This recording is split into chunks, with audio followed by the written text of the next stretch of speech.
Amigos, antes de empezar, y si me lo permitís, me gustaría recordaros alguna cosita. Este podcast, este espacio, que grabamos de cuando en cuando, con todo el cariño, con bastante tiempo entre programa y programa, se hace de forma totalmente amateur, con muy escasos medios, todo muy casero, nada profesional, nada con pretensiones. Se hace principalmente para compartir un rato de charla, una inquietud, para librarnos un poquito del estrés diario y sobre todo, que creo que es lo más importante, para aprender. Nosotros mismos, por supuesto, y de paso intentar haceros aprender a vosotros o al menos incentivaros a buscar información sobre los temas que tocamos. Los temas tratados, los programas que nos sentamos a grabar, son meras iniciaciones, despliegue de información concreto, no demasiado alargado, como soléis ver. No tenemos programas extensísimos como hay otros podcasts por ahí, con muchísimos colaboradores, en los que hay diversos bloques temáticos, todos participan, todos dan consejos, todos dan información, bibliografía. Nosotros hacemos algo pequeñito, que pues pretende serviros para pasar el rato mientras estáis trabajando, dando un paseo, estáis de camino en el coche hacia algún sitio, amenizaros el día. Es por ello, por lo que es importante, creo yo, recalcar que este programa es simplemente eso, una vía de escape y un punto de encuentro en el que tú, oyente, y yo, profanos en un montón de materias, pero que estamos interesados en ellas, pues encontremos un punto de partida para recorrer un camino. Así que si estás ahí, si nos estás oyendo ahora, y si todo esto te interesa, te damos las gracias y te animamos a que escuches ahora sí el programa.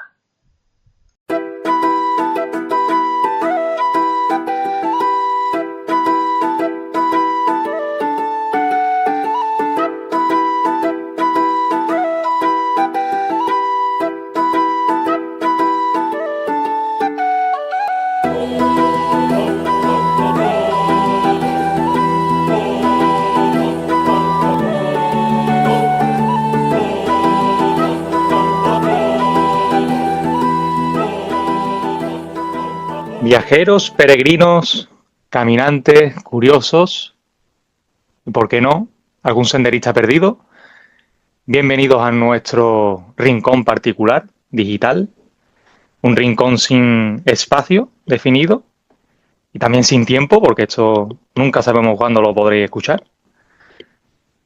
Bienvenidos a otra nueva reunión de bardos. Cumplimos nuestra palabra y no nos hemos demorado en exceso en esta ocasión. Y también vamos a cumplir con otro trámite que teníamos pendiente, que era el de intentar mirar a través de un visillo o a través de un agujerito e intentar sacar algo en claro de ciertas reuniones dominicales que se produjeron a primeros del siglo XIX, en las que un par de hermanos tuvieron a bien, casi por casualidad, mediante un encargo, empezar a compilar una serie de historias, una serie de cuentos, de tradición popular, tradición oral, que fueron transformando a su medida, a su forma, creando un estilo propio, y que, pues por azares del destino, han llegado hasta nuestros días. Mutilados, muy cambiados, transformados, pero siguen vivos. Y hoy vamos a intentar señalar el gran elefante en la habitación de Jacob y Wilhelm Grimm. Y para ello, como siempre, tengo aquí a mi querido Germán, que, al contrario que yo, no es un neófito en este asunto. Muy buenas, Félix, ¿qué tal? Pues de verdad esta vez creo que vamos a dar funciona esa hoguera, como antiguamente se hacía casi, de reunirnos alrededor del fuego, en círculo, todos a la misma distancia, para contar estas historias, ¿no? Estos cuentos que quizá para muchos le desvelen, ¿no? Nunca mejor dicho, les hagan tirar ese velo que ha vestido la imagen de los hermanos Grimm hasta ahora. Esos teóricos buscadores de historias por los bosques de la selva negra alemana, preguntando, como nuestros amigos de Cantabria Oculta, ¿no? A los pueblerinos, a las viejas del visillo que están detrás de sus cabañas perdidas, pseudosabias, brujas, hechiceras, sanadoras, y nada más lejos. Vamos a ver unos hermanos Grimm muy de su época, muy burgueses, ¿no? Que sí, que son, no quitarles importancia ni mucho menos, ¿no? Porque como comenta nuestra autora de hoy y casi maestra para esta reunión, Elena Cortés Gabodán, sobre todo esa labor filológica de los Grimm a nivel de lengua alemana, y luego esa creación, esa invención de un nuevo género literario, como es casi el cuento visto a día de hoy, que es casi un invento suyo, de los hermanos Grimm, una especie, como ya veremos, una unión, por un lado, del concepto popular, juglar, del cuento oral, y por otro lado, pues un cuento romántico, en el mayor sentido de la palabra decimonónico, y literariamente precioso, ¿no? Muy bonito, muy bello y muy trabajado.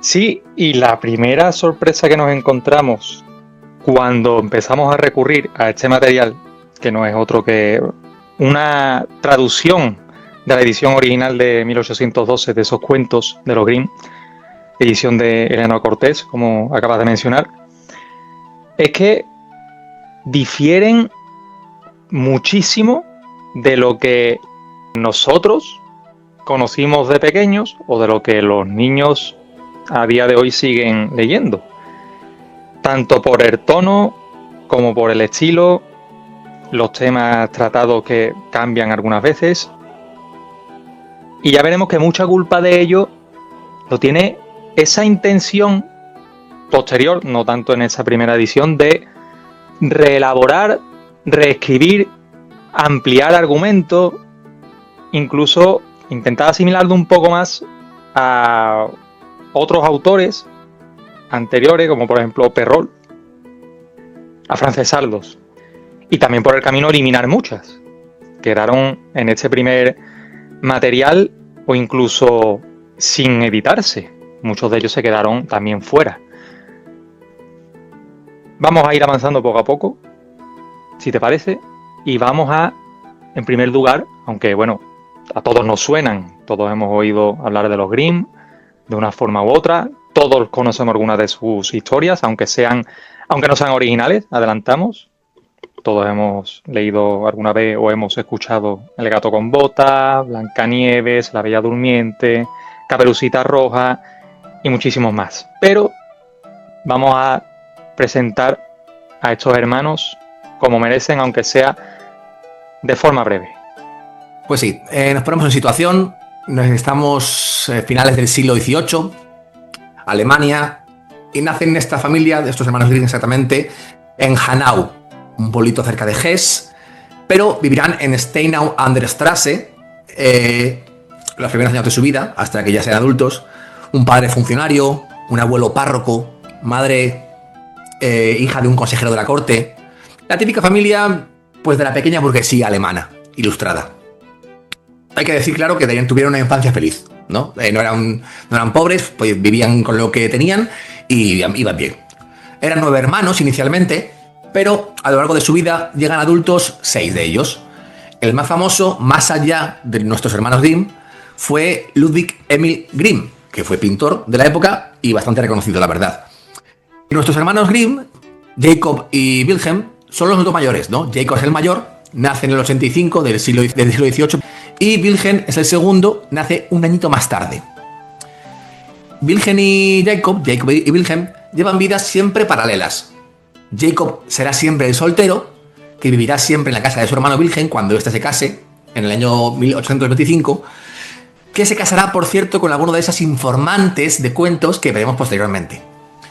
Wilhelm sufre de asma, problemas de corazón, es siempre el debilucho, el protegido de su madre, y su hermano mayor Jacob ya que se da cuenta de que tiene esas funciones de hermano mayor, pues siempre le protegerá, ¿no? Aunque Wilhelm se case, Jacob, entre comillas, vivirá con él, pero también para cuidarlo. ¿Qué más? Tenemos, por ejemplo, esa vida de vida normal. En el año 96 del siglo XVIII, 1796, muere el padre a los 44 años. Dejando empobrecida a la familia, la madre de Jacob y Wilhelm los manda a Kassel, en donde vive una tía que trabaja en la corte. Así ellos podrán hacer sus estudios secundarios y luego estudiar Derecho en la Universidad de Marburgo. Algo que posteriormente hará que el resto de la familia se traslade a Kassel.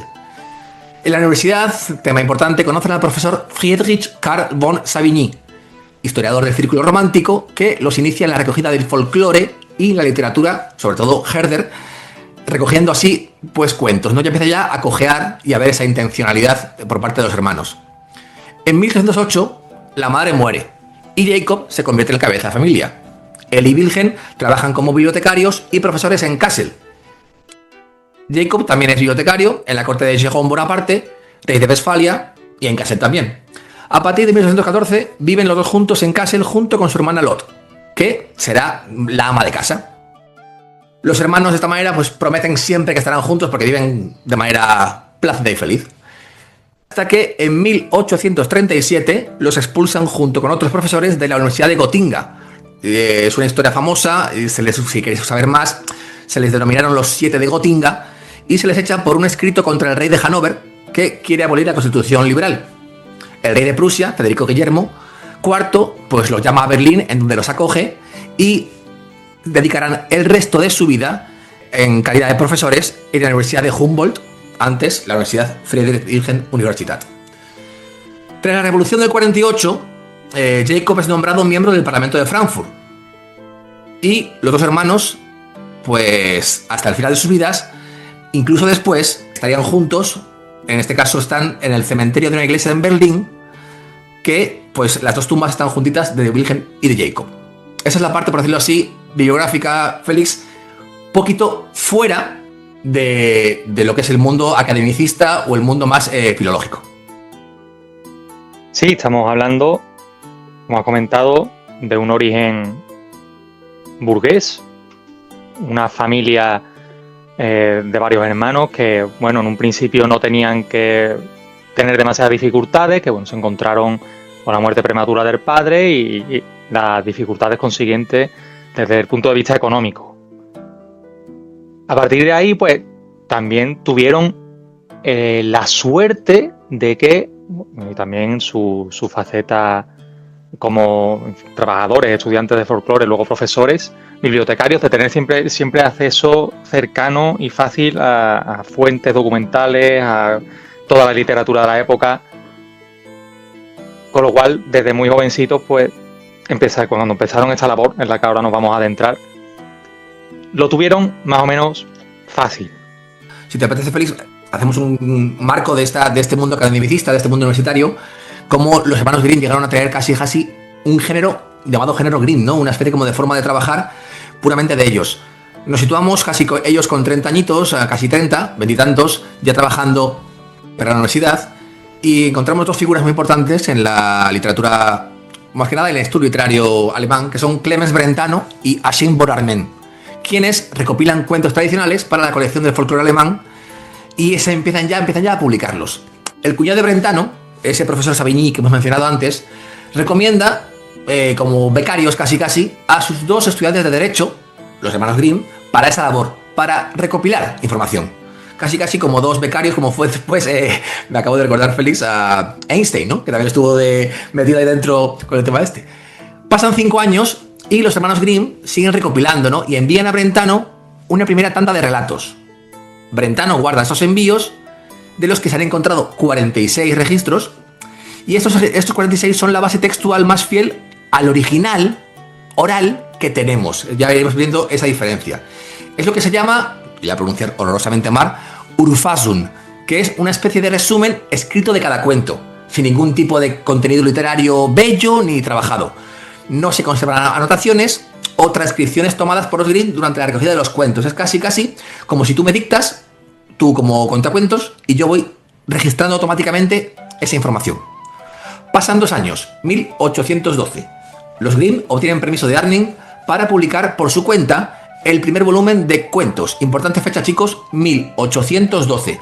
De esta fecha son todos los cuentos que nuestra queridísima y amada Elena Cortés Gabodán registra en esta edición.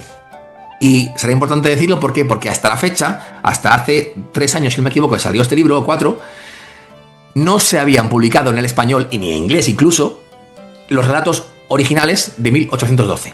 Entonces, esta primera recopilación de relatos contiene 86 cuentos y ya un segundo volumen en el 1815, otros 70. Por tanto, el volumen que vamos a hablar hoy, de 1812, es el apegado a las versiones originales más verídico, ¿no, Félix? Más real.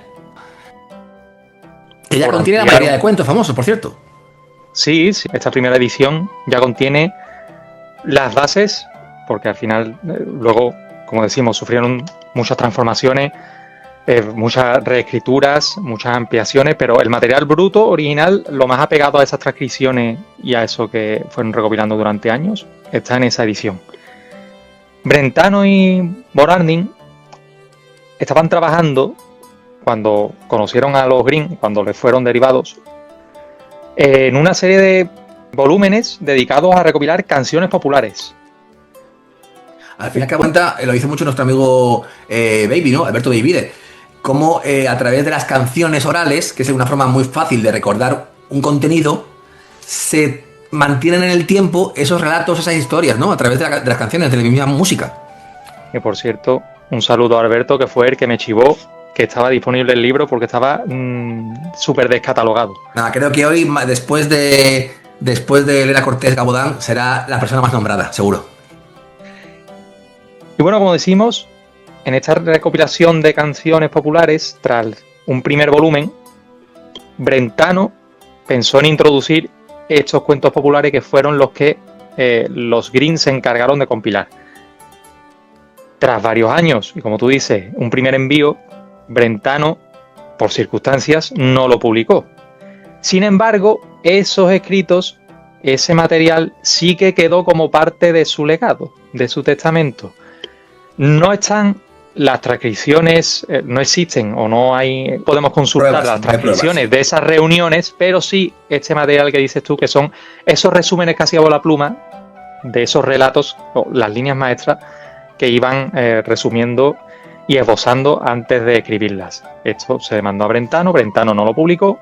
En 1812 recibieron el permiso para, esta vez, plantearlo ellos por su cuenta.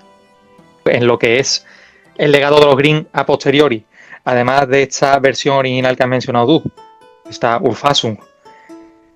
Aparte de eso, tenemos lo que se le denomina el legado póstumo, el Nachlass, que está formado por material desechado que nunca se usó, y también todas las notas y adendas que utilizaron en las diversas ediciones que fueron publicando en vida. Y todo este material, del que se conocía poco, pues, ha sido paulatinamente sacado a la luz, sobre todo gracias a la labor crítica de Heinz Rolleck, que es un autor especializado en estos hermanos Grimm. Hay que tener en cuenta, y quiero que se quede claro para la siguiente media hora u hora y media que estamos hablando, de ese proceso que no es de un día para otro, que no es hacer una versión o un reversionado de unas obras. Pasan casi 45 años desde la obra inicial, original, casi, vamos a decirlo así, más verídica o del relato oral de 1812 a la oficial y, ojo, importante, historia original sin modificar de los hermanos Grimm de 1857. Es decir, toda obra que encontremos editada en español, los cuentos originales de los Grimm, los cuentos como los Grimm los escribieron, toda obra que tenga ese título, en sus títulos, serán obras de la versión de 1857. Posteriormente ha habido todavía más dulcificaciones, ha estado de por medio Disney, ha hecho 1000 cosas más. O sea, tenemos en nuestra cabeza, desgraciadamente, en el inconsciente, la versión disneyficada. Luego, los más puristas tendrán la versión del 57, pero solamente aquellos que se metan en la obra de Elena Cortés Gabodán encontrarán los relatos originales de 1812. Y para puntualizar todavía más, si hablas de esas ediciones, de todas las que han llegado hasta hoy, podríamos decir que son los cuentos originales de Wilhelm Grimm. Bueno, porque Jacob, sí, después de esta primera edición casi y de la segunda, se bajó del desapareció, se bajó del carro. Dio permiso para que se siguiera publicando. Siempre tuvo a bien que su nombre apareciera en la obra, por supuesto, porque le ayudó a compilar ese primer material, pero sería Wilhelm el que se echaría a la espalda todas las ediciones posteriores. Sí, a partir del 19. Solamente Wilhelm, ya en la segunda edición del 19, ya él dice, Jacob, para ti la... Perdón, dice Jacob, Wilhelm, para ti la obra, dedícate tú a ella.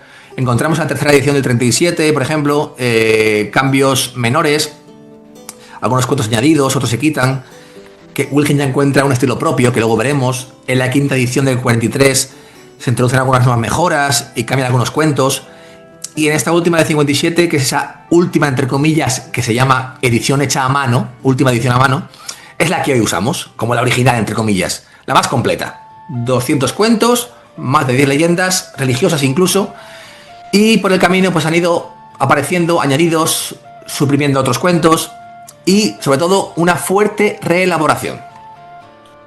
Si quieres, ya que estamos hablando de esta primera edición de 1812, en contraste con la de 1857, que es la que, si la gente se pone más purista, es la más pura, eso exactamente, que puede encontrar, aparte de esta que estamos nombrando. La más green. La más green.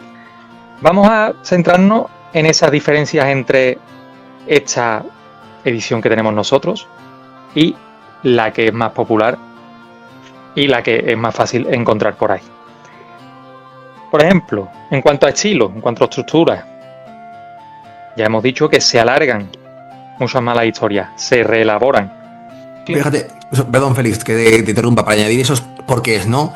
Que sobre todo que me interesa mucho esa origen del cuento y el cuento final del 57, ¿no? ¿Por qué se alargan? Es imposible contar un relato oralmente y acordarte de todo el contenido. Un relato escrito invita o facilita más detalle, más descripción, más elaboración. Un relato oral, al fin y al cabo, vas a lo que vas, al mejunje, a la chicha, vas a la clave, ¿no? Sí, porque esas versiones orales eran mucho más sintéticas, mucho más directas, incluso a la hora de mostrar ciertos conceptos, pues era mucho más cruda, mucho más apegada a la vida rural, que en determinados lugares, en las cortes, en las ciudades grandes, pues no podía no sentar bien o podía incluso atentar un poquito contra la decencia, ¿no?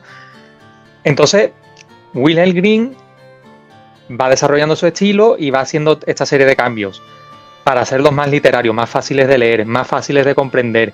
Incluso los conceptos que más feéricos, sobrenaturales, los enriquece para que sean más fáciles de comprender. Se dan muchas más explicaciones para añadir verosimilitud y lógica a estos hechos que son poco explicables. Se introducen muchas más rimas, muchas más cancioncillas. Se usa la numeración con más importancia, aunque en muchos de los relatos originales, por ejemplo, aparecen el 3 y múltiplo de 3 como uno de los elementos básicos. Aquí ya se hace de modo sistemático, incluso en cuentos donde no estaban en un inicio, aparece. Sí, encontramos los famosos números mágicos, ¿no? El 3, el 7, el 12, el 9. Se evitan mucho las muletillas. Por ejemplo, encadenar oraciones con y o entonces, que en esta edición es un constante. El entonces, el y. Cuando tú contabas una historia a un amigo o un colega con una caña, una cerveza delante, tenías que ir hilando las ideas. Al hacerlo por escrito, Wilhelm tenía más posibilidades de hacerlo más bonito, más bello. Incluso, hagámosle un favor a Wilhelm y no le tiremos piedras o demasiadas, y pensemos que es lógico que durante ese proceso, después de esa primera edición, de ampliación y de asentamiento de estas historias, pues él reelaborara, reescribiera, porque incluso a la hora de relatarlo, a la hora de leerlos a un tercero o a otra persona, yo por ejemplo en este caso, este libro me está sirviendo para conocer, a la vez que conozco todas estas historias en su material más fiel al original se las estoy leyendo a mi hijo pequeño. Y durante la propia lectura yo voy releyendo, reelaborando, cambiando ciertas palabras porque temo que él no las entienda o una expresión que él no termine de entender. Entonces, si durante una transmisión de una persona a otra de manera oral ya la cambias, es lógico que una persona que la redacte, aunque intente ser más o menos fiel, haga esos cambios necesarios por lo que sea, porque eran más vendibles, porque podían llegar a más personas. Por lo que sea, es lógico que se hiciera de esta manera. A ver, al fin y al cabo es un producto comercial. O sea, al igual que Jacob se desliga un poquito del proyecto porque es el más filólogo, es el más folclorista, el que más busca ese contenido fidedigno. Wilhelm es el que necesita, o entre comillas, quiere dedicar un proyecto con su nombre, con su marca, Hermanos Grimm, y hace ese producto por y para su sociedad, para su gente. Y metiéndonos ya en la parte del contenido y la moralidad.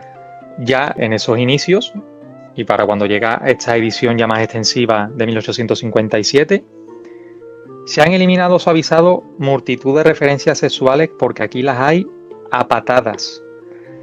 El matrimonio, digamos, entre la princesa y el príncipe, o la mujer humilde y el rey, o entre el sirviente torpón y una princesa, son compromisos, son promesas. No hay, por ejemplo, relaciones antes del matrimonio. Aquí sí las hay. Se infantilizan muchísimo los cuentos. Se rebaja la edad de las mujeres, ahí está. Sí, se rebaja la edad de los protagonistas. Sobre todo, exactamente, el de las mujeres. Se rebaja la crueldad. Se intenta, por ejemplo, cuando muchos de los finales de estos cuentos son muy abruptos en el sentido de decir, pues a la madre se la mató. Porque hay moraleja para la época. Había una moraleja que era cruda y directa. Había que aprender. Claro, no había moralina. Claro, después se introduce al menos un juicio para que sea justificado el que ese final sea de esa forma. Sí, o un Deus Ex Máquina, que aparece un leñador de repente y salva a la persona o lo que sea. Bueno, ese Deus Ex Máquina, por ejemplo, ya aparece en Caperucita Roja, aparece incluso 2 veces. Pero bueno, estaba ahí, lo que pasa es que después va a mucho más. Un cambio que choca un montón es que, y ya lo veremos después, en la edición original las malvadas suelen ser, en la parte femenina estamos hablando, las madres, no madrastras. Las madres, porque se realza en esos cuentos populares la rivalidad generacional entre madres e hijas, en el sentido de que la madre ve en su hija una competencia porque es más joven, más guapa y por lo tanto más atractiva de cara a los hombres, incluso al padre. Entonces esta referencia, que podía sentar mal en determinados círculos, se cambió por el de madrastra, porque el hecho de que ya sea una segunda esposa hace más sencillo que trate mal a los hijos anteriores o de una relación anterior de ese padre. Se añaden muchas referencias religiosas, oraciones a Dios, invocaciones. Se cristianizan los cuentos. Se animaliza todavía más a los animales para infantilizar los cuentos. Incluso algunos de los protagonistas, que en muchos de los cuentos son simples campesinos o gente de trabajos muy humildes, son elevados de clase social. Pasan, por ejemplo, de ser hijos de jardineros a príncipes. Es decir, que toda esa... Y eso estamos hablando de todavía el siglo XIX. Las reescrituras que se hicieron posteriormente, pues ya podéis imaginar que en toda esa senda de moralización pues iría mucho más.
Si te parece, hemos hablado de estas diferencias más o menos entre la edición de 1812, que es la que manejamos, y la de 57, que es la más extensiva.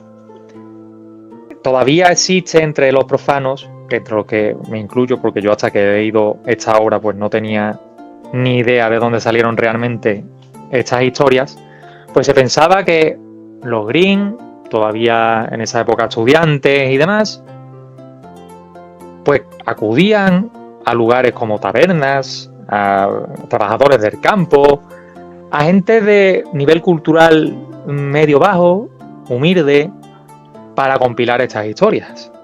Sorpresa, esto no era así, nada más lejos. Ellos recurrieron a su círculo cercano de amigos, de la familia, de su ciudad, con las que sobre todo mujeres, jovencitas, más o menos de su rango de edad, con las que se reunían los domingos y de las que extrajeron buena parte de este material original. Una de las peculiaridades, que después hablaremos de por qué estos cuentos no son del todo ni originales ni casi de los Grimm, es que algunas de estas familias, algunas de estas informantes tenían antepasados hugonotes, con lo cual estas historias que ellas cuentan, trasladan a los Grimm, ya tienen raíces francesas. Y de esta forma también podemos comprobar que por circunstancias ya habían sido compiladas por otra gente. Un tal Pegol. Por ejemplo, ahí lo tenemos. Además, por ejemplo, decir que ya solamente la recopilación de 1812, ya la tercera parte de los cuentos que aparecen en esta obra que tenemos delante fue extraída de obras literarias escritas. Ya solamente la tercera parte de ellas no eran de un relato literalmente oral, sino algo muy narrativo, ya estructuralmente hablando.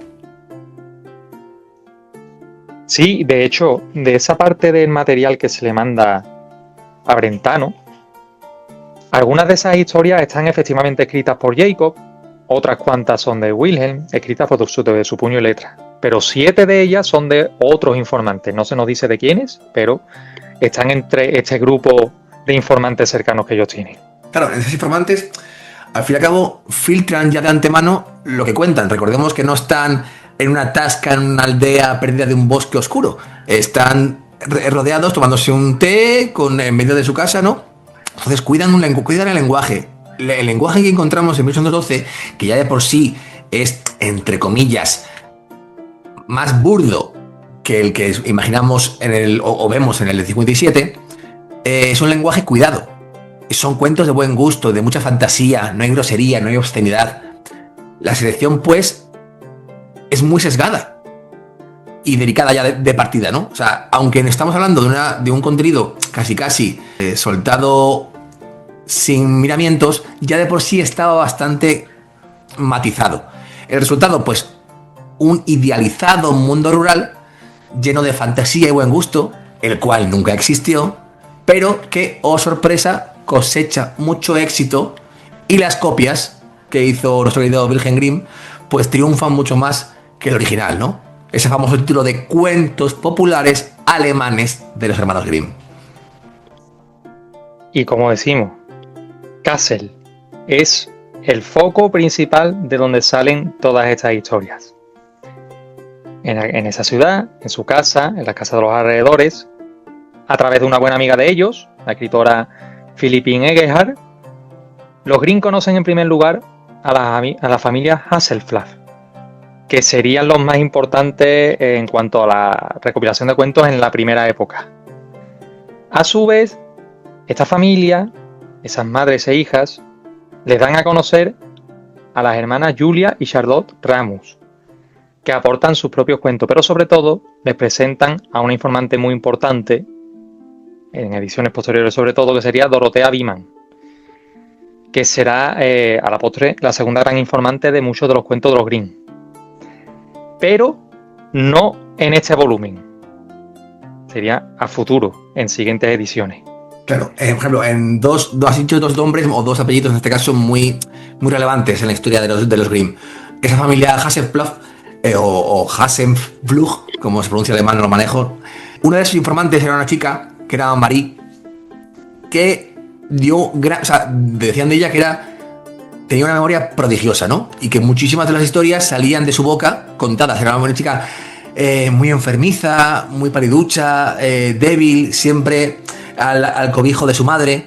Y de ahí que posiblemente muchos de esos relatos, sobre todo los que más ella contaba, porque más se acordaba, tuviesen siempre esa figura de que la chica delicada está siempre protegida por una madre, inicialmente recordemos que es madre, no madrastra, que tenía un control sobre esta, ¿no? Ese poder de la madre y demás. Es más, parece que incluso la historia de la Bella Durmiente tuviese algo que ver reflejado en esta historia de Mary Hasselhoff.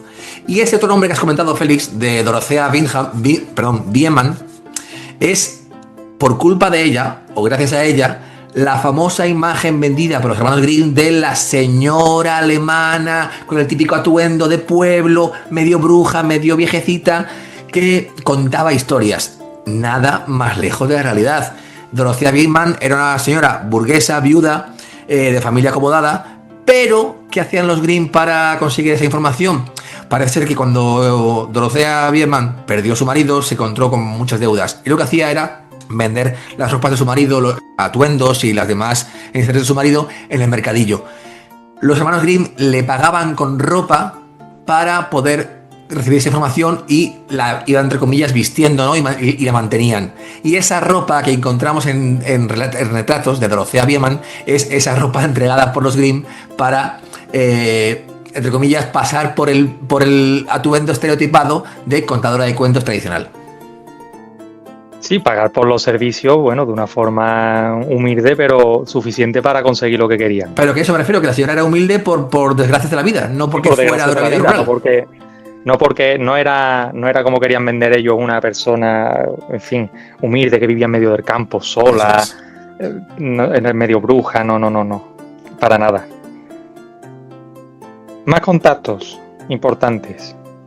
Tenemos, por ejemplo, a un soldado retirado, Friedrich Crofts, que también es presentado por la familia Hasselhoff.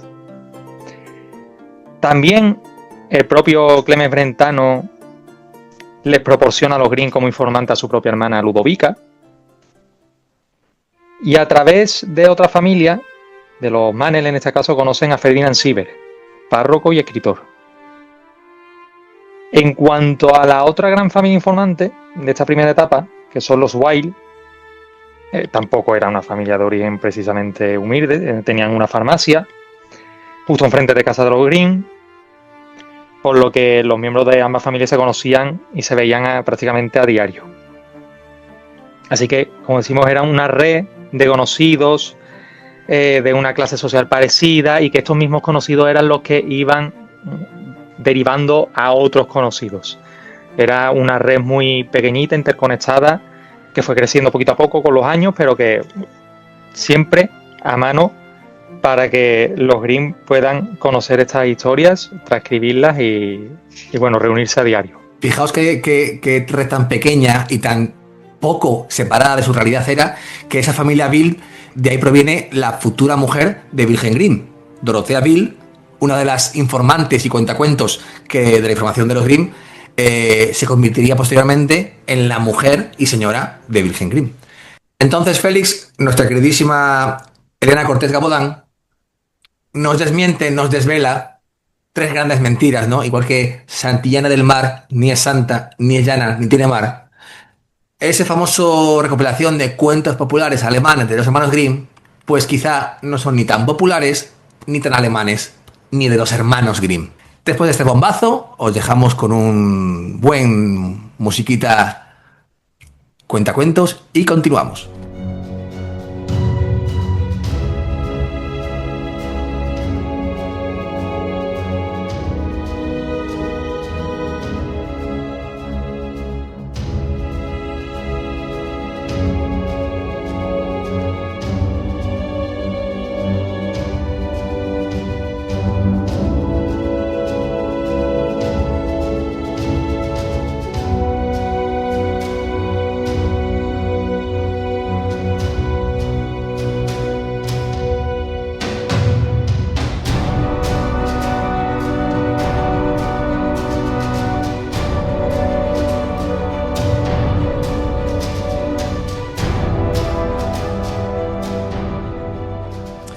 Como hemos comentado ya, recopilando esa información, tenemos por qué no son tan populares. Hemos dicho que nuestra tercera parte no era oral, sino eran ya escritos, extraídos de relatos literarios.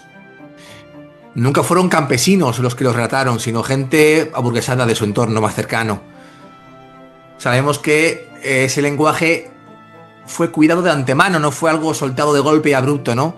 Y pues crearon un nuevo mundo rural idealizado y de fantasía, que es el que ha llegado hasta nuestros días. ¿Por qué tampoco son tan alemanes? Pues como Félix ha dicho también bien, esas familias informantes, muchas de ellas en número elevado, provenían de familias hugonotes, franceses refugiados en Hesse tras esa revocación del edicto de Dantes en el 1685. Es decir, hablaban francés en sus casas. Sus cuentos eran contados de origen francés, algunos ya incluso muy embellecidos por quienes, por Pegol, por Madame Launois, de ese refinamiento versallesco, ¿no?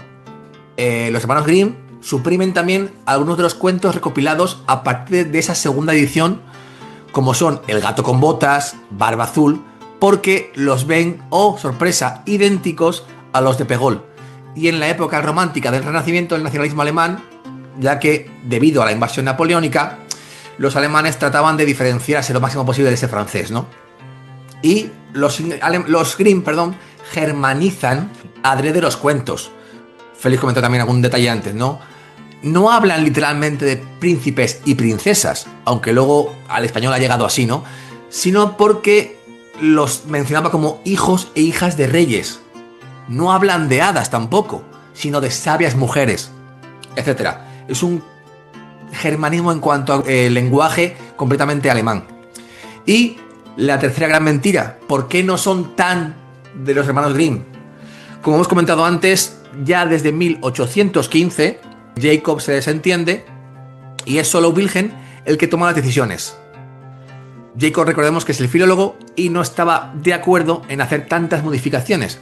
Además, que lo que le importaba era el aparato erudito de notas sobre ese origen de los cuentos. Era el más antropológico.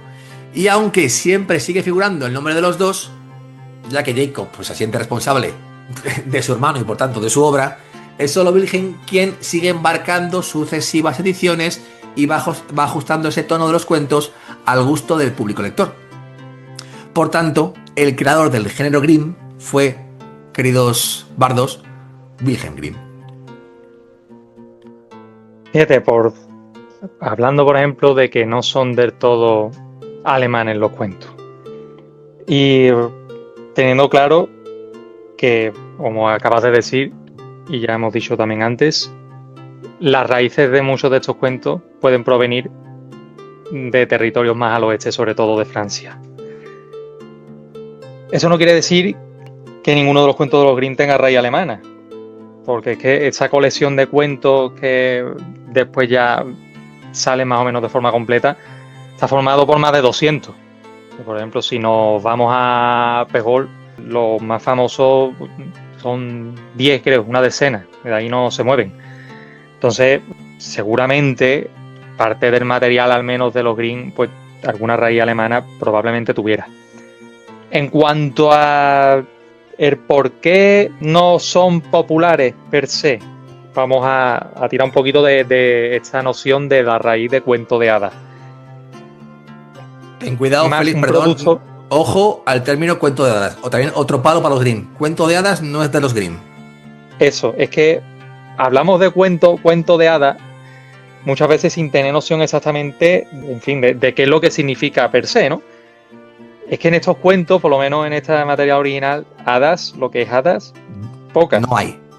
Aquí hay brujería, hay hechiceros, hay enanos, hay seres fantásticos, hay mujeres sabias. Claro, recordemos, por ejemplo, para que muchas veces lo comentábamos, ¿no? El término cuento de hadas, que es una traducción literal del inglés, de ese fairy tales. El fairy tale. Los Grimm nunca lo llamaron así. Eran cuentos populares a secas. Lo que pasa es que ya a día de hoy los englobamos en ese gran género que es cuentos de hadas, pero nada más lejos. Lo que es la terminología en sí, aunque el fairy tale está ahí, esto viene más, sobre todo de Francia también, y estamos hablando del siglo XVII, en la corte.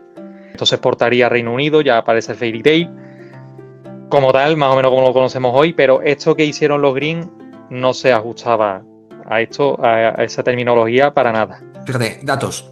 La más famosa. ¿Quién es la famosa hada más famosa de los Grimm? ¿No? Pues la hada madrina de Cenicienta. En la versión de los Grimm, la hada madrina no existe. Inicialmente había en esos relatos 14 hadas, pero reunidas solamente en 2 cuentos. 13 de ellas son las de la Bella Durmiente, cuento tomado de versiones francesas, como dice Félix, y una es la de Rapunzel, que más bien es una bruja. Luego los Grimm pues van sustituyendo las de la Bella Durmiente por, como ha dicho Félix, Weisfrauen, mujeres sabias, y la de Rapunzel pues por una Zauberin, una encantadora. Desaparecen, por tanto, todas las versiones de hadas en esa última edición final. Durante la lectura de los cuentos, Elena Cortés tiene a bien incluir muchísimas notas al pie en la que habla con la abreviatura VA en versiones alternativas, versiones alternas, versiones posteriores de los añadidos que se hacen a este material en bruto. Y ahí puntualiza perfectamente cómo tal personaje, por ejemplo, este tipo de mujeres, pues pasan a ser, en vez de una hechicera, pasa a ser un hada, cómo tal animal pasa a ser una persona, o cómo en un momento, por ejemplo, de tensión, pues lo que se hace es que se introduce una oración para pedir a Dios salir indemne de este tipo de trance.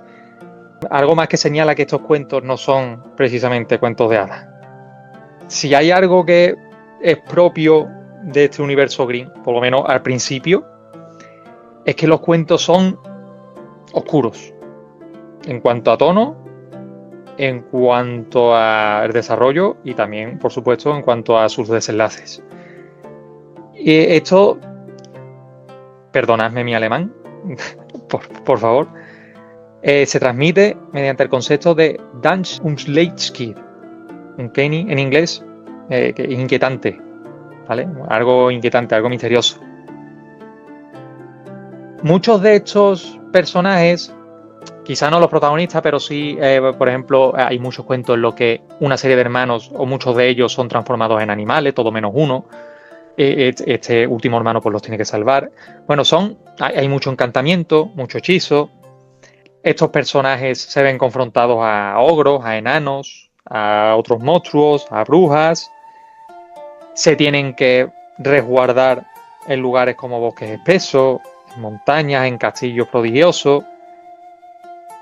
Pero lo que es más importante es que estos personajes, al sufrir estos hechizos, son expulsados de sus casas. Se ven obligados a huir. De ahí viene lo de un Heilig, que viene a ser... Lo hemos mencionado, el tema de... inhogar, un desterrado. Y, por desgracia, muchos de ellos, o unos cuantos de estos personajes, no es que afronten peligro y ya está, sino que acaban muertos. Además, sin medias tintas. La bruja y lo mató. Incluso hay algún cuento en lo que aparecen escenas tan dantescas como ollas repletas de cadáveres, armarios llenos de partes de cuerpo. En fin, claro, fíjate, ya de por sí es todo ese contenido de encantamiento, como has comentado. Solamente una tercera parte de los relatos de los Grimm se engloba dentro de eso, ¿no?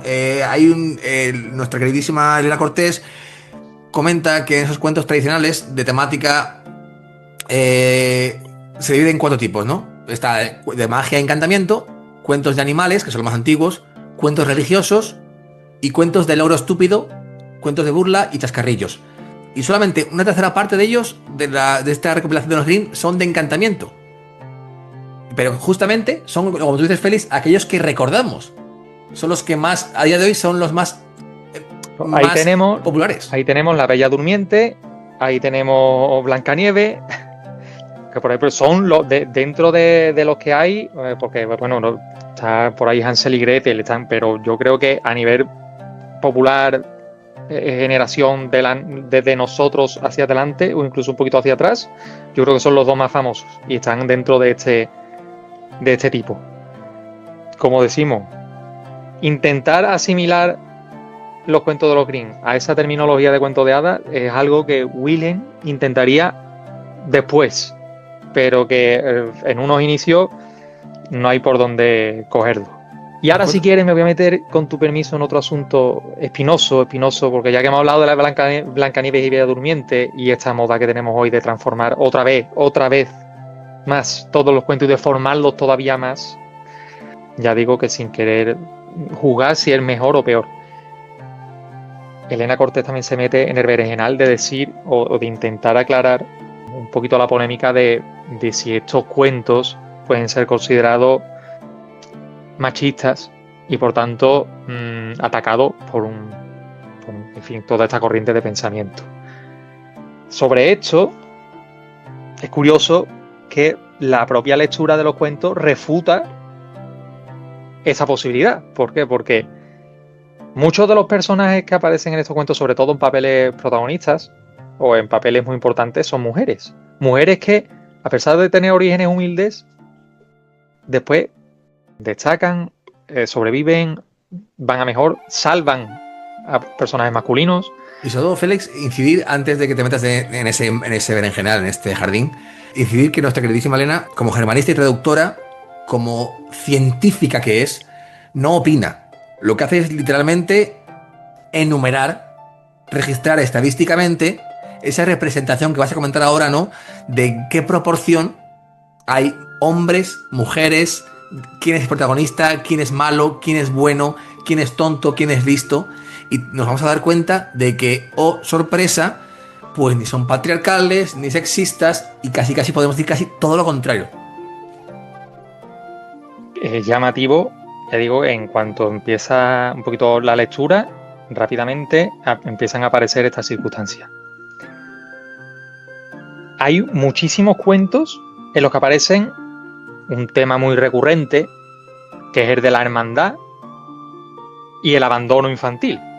Hermanos que viven solos, hermanos que pierden a sus padres, y por propio desarrollo, la que lleva la voz cantante es la hermana, es la que suele librarse de los encantamientos y de los hechizos porque se esconde o porque en ese momento no está en casa, y es la que se carga sobre los hombros la responsabilidad de salvar al resto de hermanos o de hacer alguna tarea propia del viaje del héroe durante años para devolverlo a su estado anterior, o que hace un viaje a una corte y pasa mucho tiempo encerrada hasta que tiene la oportunidad de salvar a sus hermanos. Es decir, que toma este rol de héroe que si hiciéramos caso a estas críticas, pues deberíamos pensar que debería recaer sobre un hombre o sobre un personaje masculino, ¿no? No es así. Y generalmente esos hermanos pequeños o mayores son los torpes, los inmaduros, y es siempre la hermana quien se pone la capa y la espada y sale a defender, ¿no? A solucionar el problema. Encontramos esos ejemplos, por ejemplo, en Hermanito y Hermanita, en Los Tres Cuervos, Los 12 Hermanos, Los 6 Cisnes. Hay muchos casos con esa respuesta familiar, ¿no? Que, por cierto, es bastante real. Recordemos que había, por desgracia de la sociedad del momento, había muchas familias numerosas que, por economía, por falta de sostenimiento, no disponían de un padre o de una familia estructurada que diese alimento a la familia, y decían: niños, jopo, a la calle y buscaos la vida, ¿no? Y luego la elevadísima tasa de mortalidad que hacía que muchas familias perdieran a la madre durante alguno de los partos, o que los padres por enfermedad pues perecieran pronto y dejaran huérfanos a esos niños y tuvieron que buscarse la vida, como dices tú, criarse solos. Entonces este leitmotiv suele aparecer con mucha frecuencia, pero circunstancialmente pues el rol protagónico, o en muchas de estas ocasiones, en todos los cuentos que tú has mencionado, recae sobre mujeres. Te digo que el sexo de los personajes en sí no es importante. Muchas, de hecho, Elena cuenta que a veces cambia, exactamente. Cambian. Incluso de raza. Es un gato y deja de ser una mujer, es un gato. La otra historia. O sea que no es algo que se tenga en cuenta, y ni siquiera en los inicios, tampoco después, hubo una intención por parte de los Grimm de ir en ese sentido. Si te parece, antes de meternos en ese cambio y a otro jardín que es ese, ¿no? ¿Cuál es la intencionalidad original y posterior de estos cuentos. Tengo aquí unos datos de esta teórica tópico del sexo en las obras de los Grimm, ¿no? En la edición del 1825, 50 cuentos hay, para que entonces, pues 30 de ellos tienen heroína femenina, ¿vale? En la edición final hay 61 heroínas positivas, una proporción muy elevada para el total de cuentos, puesto que más de un tercio de esos cuentos en total son de animales, de chascarrillos, leyendas de santos y retahílas. Es decir, en el primer volumen, que es el que vamos a dar en este maravilloso libro, tenemos 15 heroínas frente a 10 héroes. Por tanto, si hay que pecar de algo, la balanza se tuerce hacia el otro lado. También hay 30 príncipes y 47 princesas. De los primeros 25 cuentos maravillosos, hay 5 princesas prometidas y 6 príncipes prometidos. Recordemos que esa recompensa, el príncipe prometido es esa recompensa final, ¿no? A la prueba superada. Por tanto, si hay 6 príncipes prometidos es porque hay más mujeres trabajando por ese final que hombres trabajando, más heroínas que héroes. Ellos y ellas aspiran por igual a esa búsqueda, ¿no? del ser amado, que es un símbolo, por cierto, del éxito y de la maduración. Tema clave, como veremos posteriormente, en el tema de los cuentos populares. Los cuentos de Grimm, al fin y al cabo, no cosifican ni rebajan a la mujer. Pasan por ser todos, ellos y ellas, por esas mismas aventuras, y todos tienen una conducta parecida. Hay chicos buenos y chicas malas, de ambos sexos. Creo que en todo caso, Félix, más bien se nota un cierto sesgo femenino positivo. Debido también, posiblemente, porque ¿quiénes son los informantes? Mujeres, en la mayoría de los casos. Entonces, son, dentro de ese mundo patriarcal, son las mujeres en sus oficios donde reflejan también lo contrario. El poder del patriarcal en los oficios de los hombres, ¿no? El cazador, el leñador, el rey, que por cierto el rey generalmente acaba siempre, es el mayor damnificado, es siempre el tonto, el cafre y demás, ¿no? En general, estos cuentos de tradición oral, aunque después fueran transformados de todas estas formas que estamos diciendo, lo que desprenden son lecciones de vida, una moraleja directa de algo muy puntual que va más allá de cualquier prejuicio de sexo, en este sentido de sexo. Ahora nos vamos a meter en también otro sesgo que se ha planteado más de una ocasión, que es de clase social. Y es que también hay gente que se empeña en ver en estos cuentos.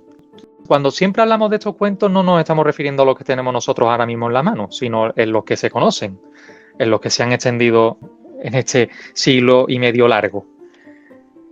Los mejor tratados en los cuentos, y tú ya lo has adelantado, no son los de clase social más alta, en fin, no son los príncipes, no son los reyes, sino que son la gente de perfil social más bajo, la gente más humilde, con los trabajos más malos, pero que por otra parte suelen ser más bondadosos, más generosos, más inteligentes, aunque también los hay torpones, pero este papel suele recaer, sobre todo el de esta falta de inteligencia y esta torpeza, en los personajes de perfil social superior.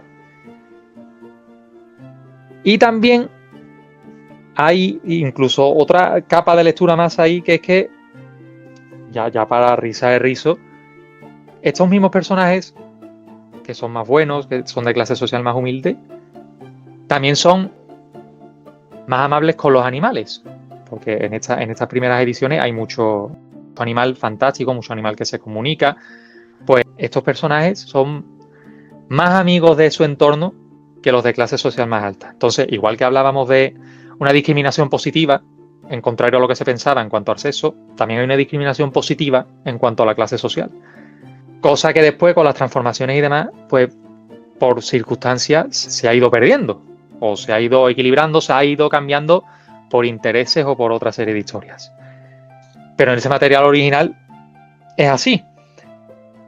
La recompensa, tú has hablado de ese premio, esa simbología, ese premio final, del personaje humilde es alcanzar el estatus que tienen los de perfil social superior.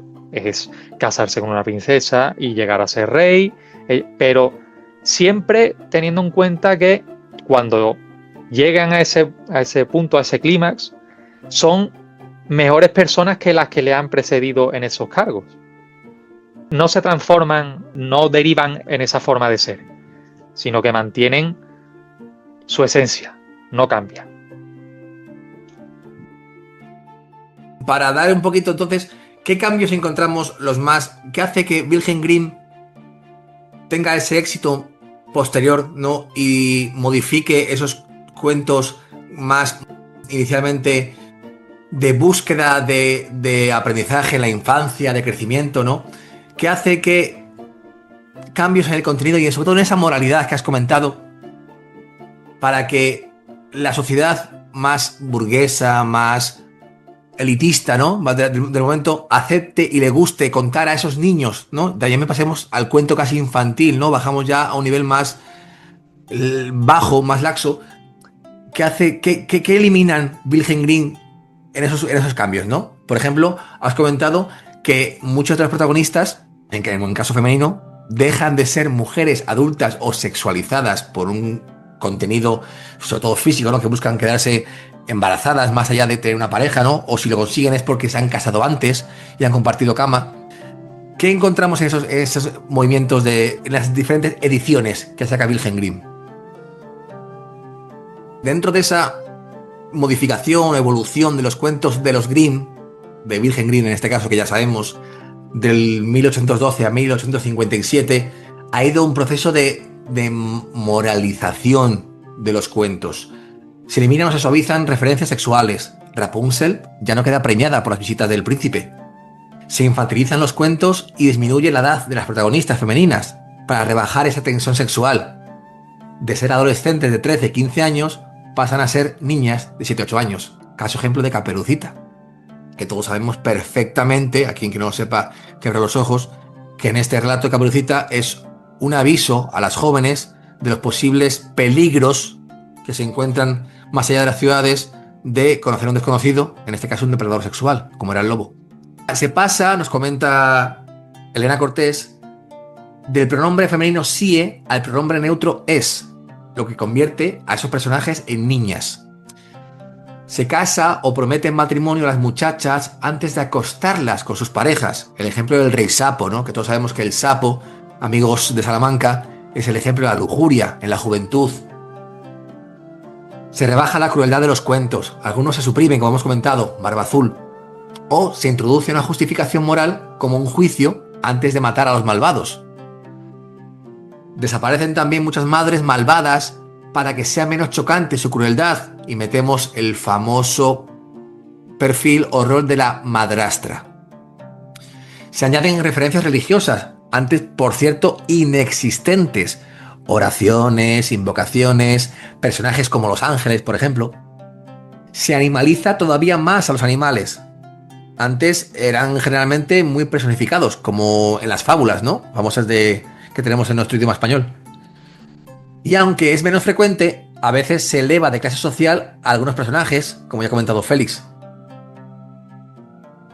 De hijo de jardinero pasa a hijo de un rey, para explicar mejor ese casamiento con una princesa. No se admitía, como ha comentado Félix, esa mezcla de estatus.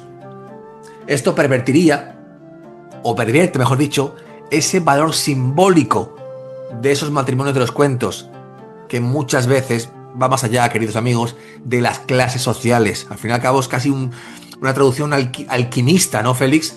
De ese casamiento objetivo final. Al fin y al cabo se seleccionan muchos más cuentos fantásticos, los más llamados, como he dicho ya, cuentos de hadas, frente a otros tipos, pues para la literatura, pues son más bellos y son susceptibles de ser reescritos de modo más literario, cosa que no ocurre en el folclore real. Una de las formas de interpretar, sobre todo el material original, por ejemplo, en cuanto a los personajes en una edad más avanzada, adolescente y demás, todas esas descripciones de esos conflictos entre madre e hija por la belleza, esa atracción padres-hijas, ¿vale? No aparecen tanto de personas ajenas, sino dentro de la propia familia. Respondían casi a un rito de paso entre la niñez y la pubertad. Igual que, por ejemplo, el matrimonio, al final, pues casi aparece como un paso o otro rito de paso entre ser adolescente y finalmente ser un adulto. No hay consenso en cuanto a la forma de interpretar los cuentos, sobre todo en estos inicios. Pero bueno, ya vemos que está el despertar sexual como punto clave de inicio para que el conflicto se desarrolle. Está claro. A nivel antropológico, tú, Félix, que poquito a poco te voy pinchando y te vas metiendo en este mundo de los cuentos y de antropología. Tenemos a Bruno Bettelheim, tenemos a Vladimir Prop, pero sobre todo este primero, Bettelheim, que se mete con el tema del psicoanálisis, de los cuentos de hadas. Y al fin y al cabo, aunque no seas dinámico y no te guste tanto Freud, hay veces que hay que darle la razón, que es en estas cosas. Entonces, por ejemplo, gran porcentaje de los relatos son de iniciación para ese paso de pubertad a la edad adulta. Los protagonistas, muchachos y muchachas, se enfrentan a peligros simbólicos de esa entrada a la edad adulta. Conflictos con la familia, abandono del hogar, primera sexualidad, encuentros peligrosos. El matrimonio, como bien has dicho, simboliza ese final, ese éxito de entrada en la vida adulta. El famoso bosque oscuro, la alta montaña, el castillo encantado, pues ¿qué son sino símbolos de esa jungla del yo interior en la pubertad? No esa pelea del lobo bueno contra el lobo malo, ¿no? ¿Qué decido hacer? ¿Por qué camino dirigirme? Los cuentos son positivos y consoladores. Todo el mundo lleva dentro las fuerzas que les ayudan a superar sus miedos y sus peligros. Queridos amigos, no estamos aquí para pasar un rato y ver Disney y ver cómo Pocahontas va con Mico y saluda a su perro y se van de fiesta. Estamos para superar esos miedos. Esa fuerza interior se simboliza mediante objetos, personajes mágicos que ayudan a los héroes y heroínas de los cuentos. Porque la crueldad de los cuentos es, a maneras muy plásticas y consoladora, una forma de que los niños sepan que aunque el mal existe, puede ser aniquilado por completo. Y si empezamos en un mundo actual que el mal no existe, que todos son grises, y que los malos son buenos y los buenos son malos, los niños no aprenden. Y en ese proceso, en ese cambio, en esa iniciación, pues quizás no encuentren ese matrimonio simbólico. Pues fíjate, Germán, poco más que añadir a todo lo que has dicho. Estoy totalmente de acuerdo. No puedo refutarte absolutamente nada, ni podría añadir información que amplíe todo esto que acabas de decir. No puedo añadir ni una coma, pero sí que te puedo aportar desde la experiencia puramente personal que los niños, cuando toman contacto con este tipo de historias, no tienen ningún tipo de prejuicio, sobre todo a edades muy muy tempranas. En esa fina línea en la que están todavía, en la que no tienen muy claro conceptos morales para nosotros, como lo que es, por ejemplo, matar a un animal, por ejemplo, o que una persona sea devorada por un animal. Ellos pues no muestran terror o miedo o desazón, o no, simplemente pues lo interiorizan y incluso les puede parecer divertido. Te digo que desde mi experiencia puramente personal. De hecho, yo ya he contado en alguna ocasión que a mi hijo pequeño le estoy contando estos cuentos de los Grimm, tal como aparecen escritos, y le parecen todos divertidos, desde los más livianos a los más truculentos. ¿Qué quiero decir con esto? Que si hay alguien por ahí más o menos de nuestro rango de edad, quizás incluso más joven, que esté en ese momento en el que, en fin, está empezando con esto de la maternidad, paternidad, y se quiera animar, que no lo dude, por ejemplo, con este libro en concreto o con otros parecidos, porque no va a suponer ningún tipo de trauma ni muy malas noches, ni muchísimo menos. Creemos que los niños no entienden esas cosas, pero las interiorizan muchísimo mejor de lo que en un principio podíamos imaginar. Así que adelante con eso y no lo dudéis, que seguro que es una experiencia enriquecedora tanto para ellos como para vosotros como ser esos narradores.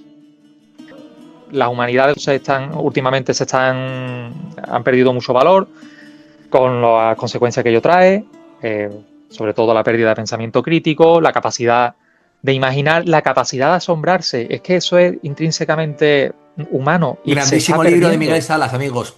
Ahí un spam completado de repente. Sí, sí, pero es que está tirado con todo el sentido, porque lo observamos. Es fehaciente. Nosotros todavía creo que conservamos, tengo la esperanza de que las personas de cierta edad conservemos capacidad de asombro. Pero si a las generaciones posteriores no le inculcamos eso, lo pierden. Pierden capacidad para imaginar. Y estas cosas, el mero hecho de leerle una historia sin filtro ninguno, que podemos pensar que el niño, no sé, se va a convertir en un psicópata, no. Va a aprender en su lenguaje, en su imaginación, en su capacidad cognitiva. Él asimilará esa imagen, ese lobo, ese rey malo, y ya está, lo convertirá en un concepto que después él reflejará en otras personas. Pues ya está, compañero. ¿Qué más decirte? Que te envidio mucho porque tienes la posibilidad, y lo comento al resto de escuchas, que tengan a jóvenes, a niños, niñas cerca para poder transmitirles esta tradición, nunca mejor dicho, esta capacidad de leer, que lean y leerles, que son dos cosas muy diferentes y las dos son necesarias, este tipo de cuentos. Porque con esto ya termino por mi parte, Félix, que siempre es un regalo tenerte, y más con temáticas como esta, que sabes que a mí me apasionan. Y menciono, como siempre, me gusta a mí siempre citar a alguien, y en este caso pues uno de los grandes, como es Chesterton.